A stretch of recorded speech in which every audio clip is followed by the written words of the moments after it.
Hello friend, तो स्वागत है आपका हमारे चैनल पे। आज हम लोग करेंगे एक बहुत ही इम्पोर्टेंट थ्योरम जो कि है डी मोवियस थ्योरम, जो कि आपके सेमेस्टर 1 के एग्जाम में अक्सर पूछा जाता है। ये बहुत ही इजी थ्योरम है। बस इसे एक बार आप ध्यान से देख ले और समझ ले तो इसे आप आसानी से बना सकते हैं। तो आइए क्वेश्चन लिखा जाए। क्वेश्चन हमारा आता है, state and prove De मोवियस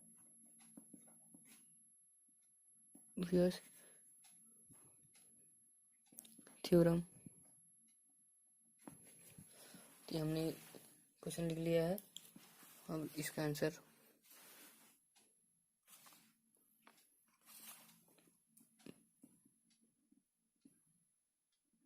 statement,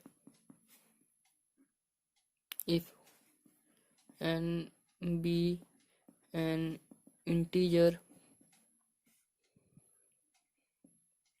positive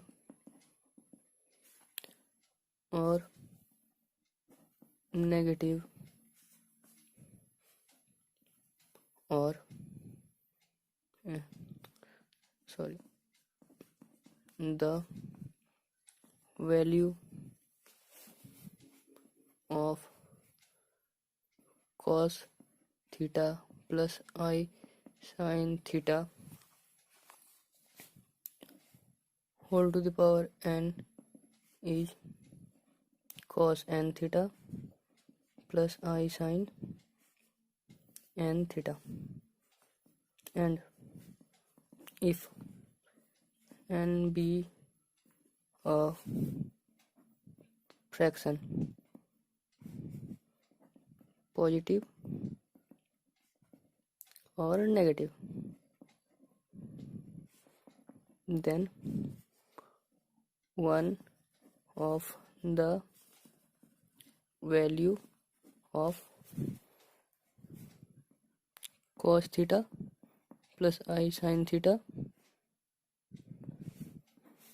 whole to the power n is cos n theta plus I sin n theta। तो ये थ्योरम हमारा कहता क्या है कि if n be an integer, n अगर कोई इंटीजर हो, पॉजिटिव हो या नेगेटिव हो, उससे हमें कोई मतलब नहीं है। The value of cos theta plus i sine theta is cos n theta plus i sine n theta. इसका जो cos theta plus i sine theta whole to the power n का वैल्यू कॉस एन थीटा और plus i sine n theta होता है।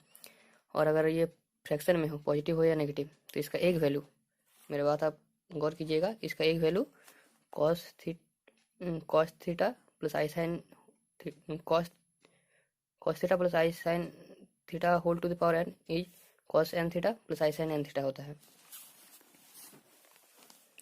अब इसे हम लोग प्रूव करते हैं। अगर आप कहिएगा कि इसका ये कहने का मेरा मतलब क्या है, तो आपको यहाँ पे एक रफ में कुछ बताते हैं। अगर मान के चलिए 1 का पावर 4 हो या 5 हो, 6 हो, कुछ भी हो, इसका वैल्यू 1 होता है। लेकिन अगर 1 का पावर 1/4 हो तो इसका एक वैल्यू 1 होगा, एक वैल्यू, सारा नहीं। अगर मान लेते हैं 1 का पावर 1/4 बराबर x है, तो x x का पावर 4 हमारा 1 होगा, और x का पावर 4 माइनस 1 0 होगा। X square minus 1 x square plus 1, क्योंकि ए स्क्वायर माइनस बी स्क्वायर का फॉर्म में है ये हमारा। तो एक्स स्क्वायर प्लस 1 जब हो, ये हमारा 0 हो, तो एक्स स्क्वायर का वैल्यू हमारा -1 होता है, और एक्स का वैल्यू √-1, जो कि हमारा प्लस माइनस आई के बराबर होता है। और जब एक्स स्क्वायर -1 0 हो, तो एक्स स्क्वायर हमारा 1 होता है, और एक्स हमारा +-1 होता है। इसीलिए मैंने यहाँ पे कहा कि इसका एक वैल्यू होगा। आइए अब इसे आगे प्रूव करते हैं। इसके लिए हम 3 केस मानेंगे। केस 1, यहाँ से हम लोग का प्रूफ शुरू हो रहा है। Case 1, when n is a positive integer, जब n कोई हमारा पॉजिटिव इंटीजर हो तो इसे लिखेंगे हम लोग by actual multiplication we have cos theta 1 plus i sine theta 1 cos theta 2 plus i sine theta 2। इसमें हम लोग को कुछ नहीं करना, बस नॉर्मल मल्टीप्लिकेशन करेंगे हम लोग। यहाँ पे लिखते हैं cos थीटा 1 cos थीटा 2, ये से मल्टीप्लाई हुआ है, प्लस आई cos थीटा 1 साइन थीटा 2, ये हमारे इससे मल्टीप्लाई हुआ है, बस आई को पहले रख दिया गया है, plus i sine theta 1 cos theta 2, इसको इससे मल्टीप्लाई किया गया है, plus i square sine theta 1 sine theta 2, इसको इससे मल्टीप्लाई किया गया है, i into i equal to i square हो जा रहा है। अब इसे थोड़ा इसके आगे जब हम लोग इसे प्रूव करते हैं तो यहाँ पे हम लिखेंगे cos theta 1 cos theta 2 minus sine theta 1 sine theta 2।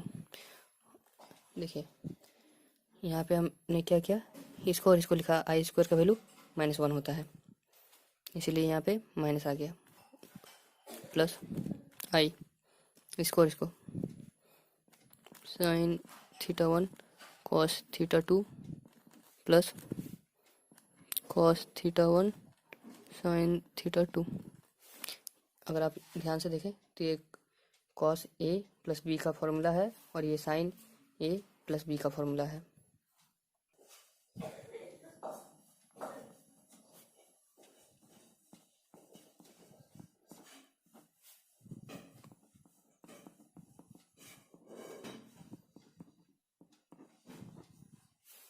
Again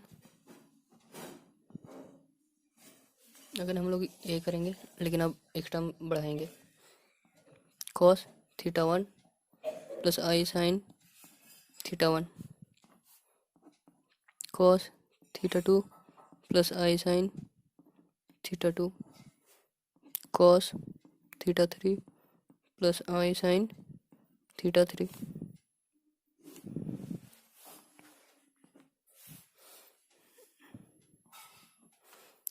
हमने यहाँ पे cos theta 1 plus i sine theta 1 cos theta 2 plus i sine theta 2 को मल्टीप्लाई कर लिया है, जो कि हम लोग यहाँ पे डायरेक्ट लिख देंगे,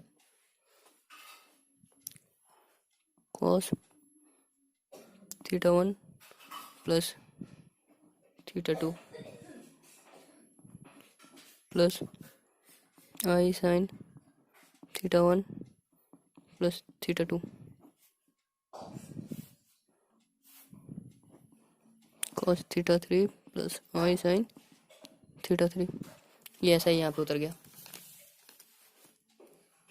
इसे जब आगे सॉल्व करते हैं तो हमें मिलता है cos theta 1 plus theta 2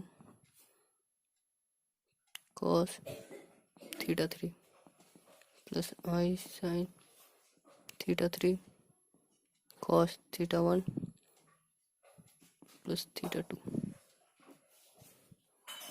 plus i sine theta 1 plus theta 2 cos theta 3 plus i square sine theta 1 plus theta 2 into sine theta 3। यहाँ पे हमने कुछ नहीं किया है, बस इसको एक बार इससे मल्टीप्लाई कर दिया, एक बार इससे, और इसको एक बार इससे, और एक बार इससे। अब इसे आगे सॉल्व करते हैं।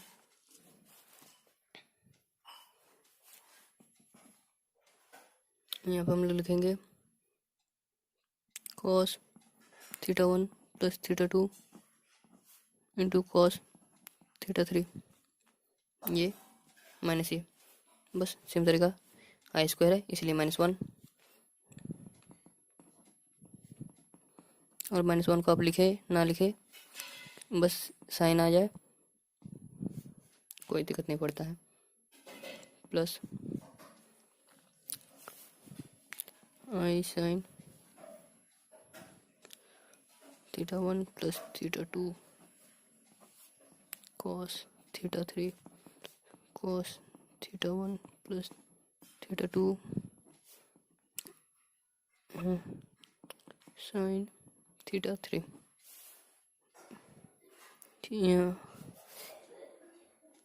यहाँ पे हमने क्या किया कि आई जो यहाँ है, सॉरी जो आई यहाँ पे है यहाँ है, ये दोनों को लिखा है और आई को कॉमन लेके बाहर में रख दिया है। ये हमारा वही हो गया cos a प्लस बी। तो लिखते हैं cos a plus b, formula बन गया है हमारा, प्लस आई का आई रह गया, साइन ए प्लस बी का फॉर्मूला बन गया sign A plus B.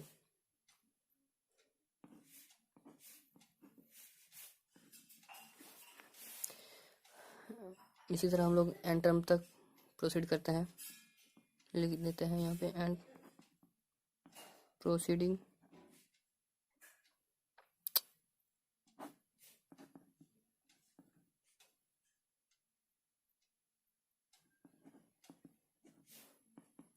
in this way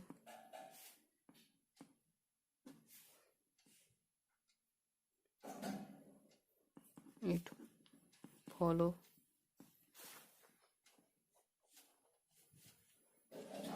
that the product of n factors,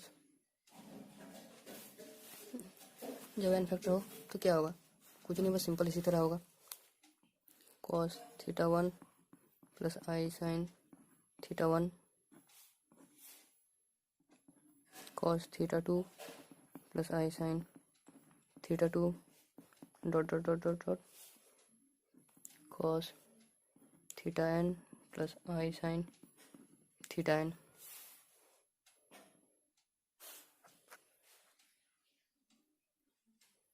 एक मिनट,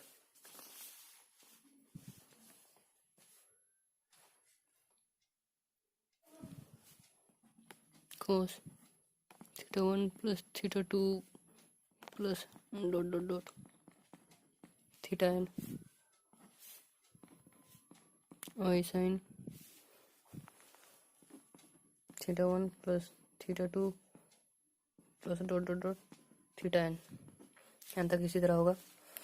और जब हम लोग पुट थीटा 1 बराबर थीटा 2 बराबर theta 3 equal to dot dot dot theta n equal to theta, अब के रिलेशन को अगर हम लोग ऐसा कर दे तो हमें क्या मिलता है,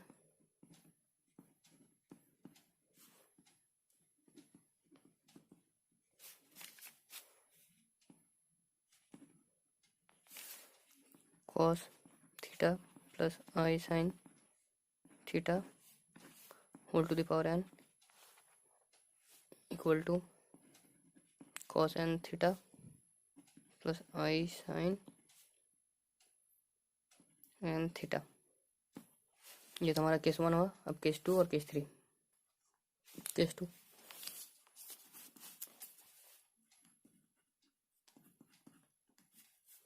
when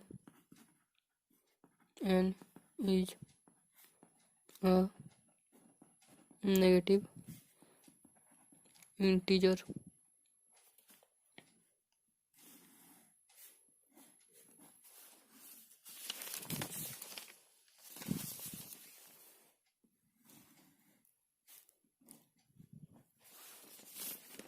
हमने स्टेटमेंट में ही कहा था कि चाहे ये पॉजिटिव हो नेगेटिव हो या फ्रैक्शन हो, इसे सब में वही होगा।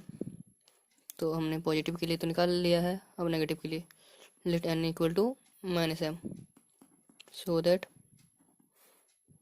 m is a positive integer। अगर आप यहाँ पे कहेंगे कि n इक्वल टू -m हमने क्या क्यों लिखा, तो उसके लिए यहाँ पे आप देख सकते हैं। और मान के चलिए 6 लिखा हमने, तो 6 क्या है, ये पॉजिटिव है।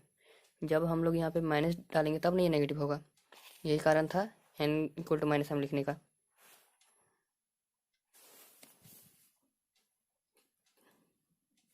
इसलिए लिखेंगे cos theta plus i sine theta whole to the power n equal to cos theta plus i sine theta whole to the power -m।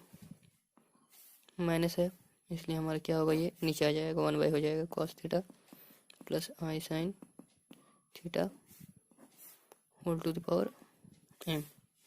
और ये हमारा हो जाएगा 1/, cos theta cos m theta 1/, cos m theta plus i sine m theta by case 1। यहाँ पे हम लोग लिख देंगे बाई केस 1। केस 1 में हमने ये प्रूव कर चुका है हम लोगों ने। अब इसे आगे करते हैं 1/, cos m theta plus i sine m theta.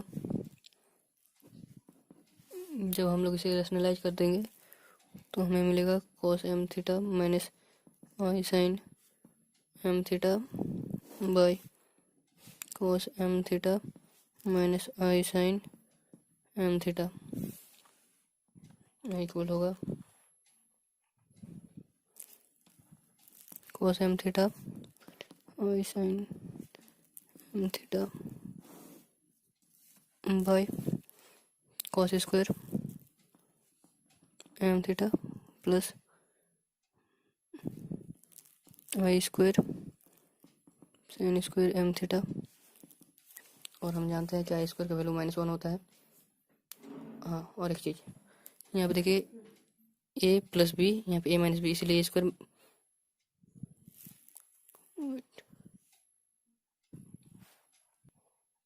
यहाँ पे है a प्लस बी, यहाँ पे a माइनस बी, इसीलिए a square minus b square हो रहा है हमारे यहाँ पे। लेकिन आई स्क्वायर का वैल्यू तो -1 होता है, इसलिए यहाँ पे लिखेंगे cos m theta minus i sine m theta by cos square m theta plus -1 के कारण साइन स्क्वायर m थीटा।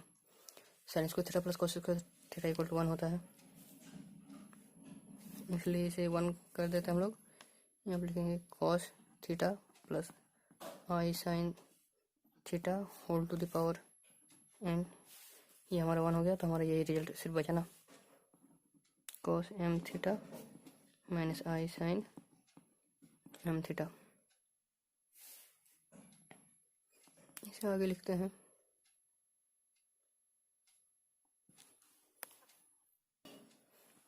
हमारा n तो -m है,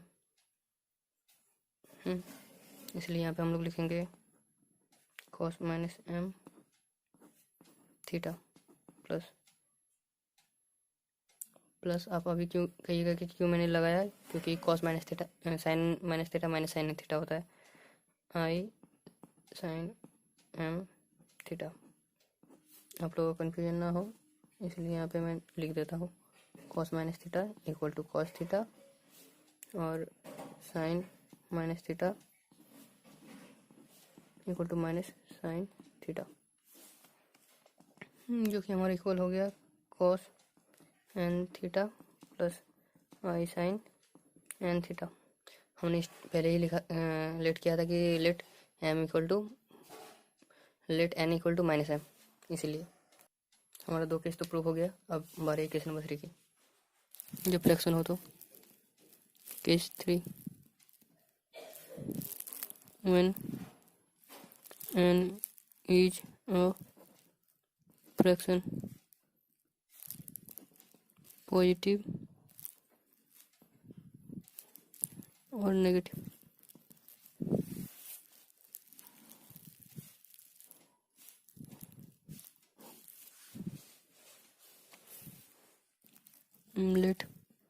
n equal to p by q in its lowest term when p is an integer positive or negative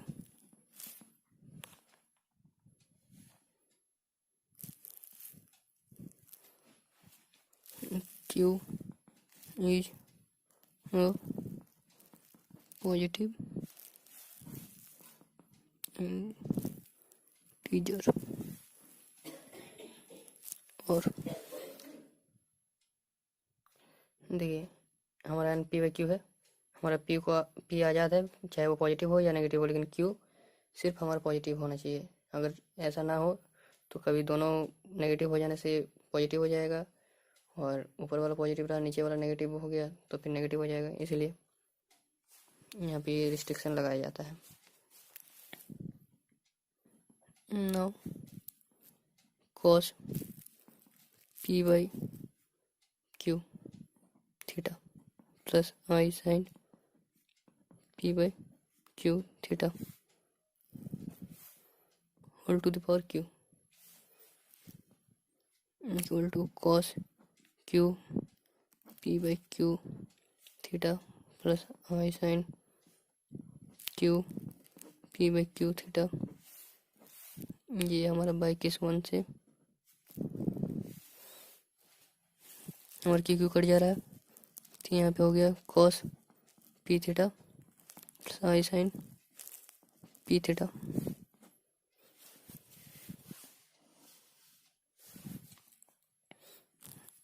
Therefore taking the qth root both sides cos p by q theta plus I sin p by q theta is one of the qth root of cos p theta plus I sin p theta।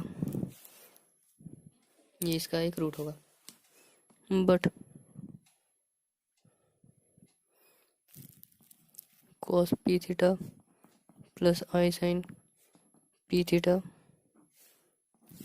हमारा equal होगा cos theta plus I sin theta whole to the power p by case 1 and case 2, क्योंकि ये positive भी हो सकता है negative भी हो सकता है। बाई केस 1 और 2 hence cos p by q theta plus I sin p by q theta is one of the qth root of cos theta plus I sin theta whole to the power p, that is cos p by q plus I sin p by q theta is one of the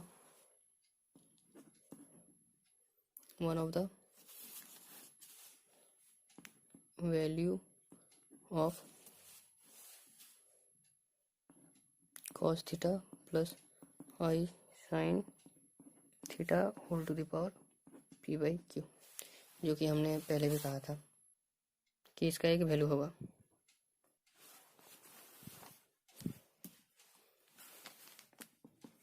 Therefore one of the value of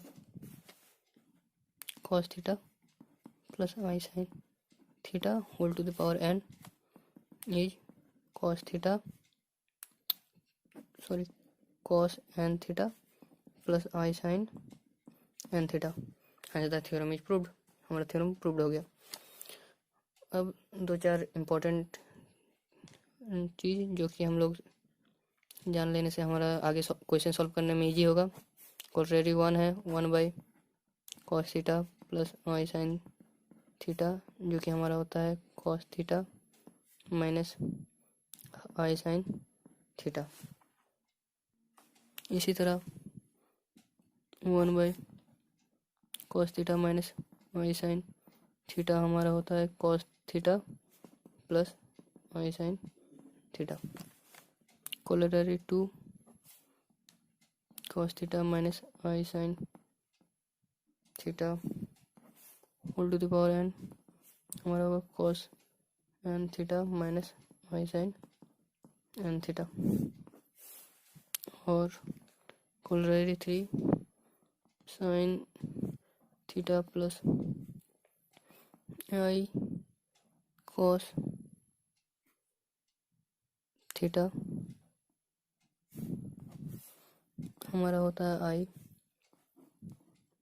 cos theta plus 1/i sin theta के, जो कि आगे में हमारा i cos theta minus i sin theta बन जाता है।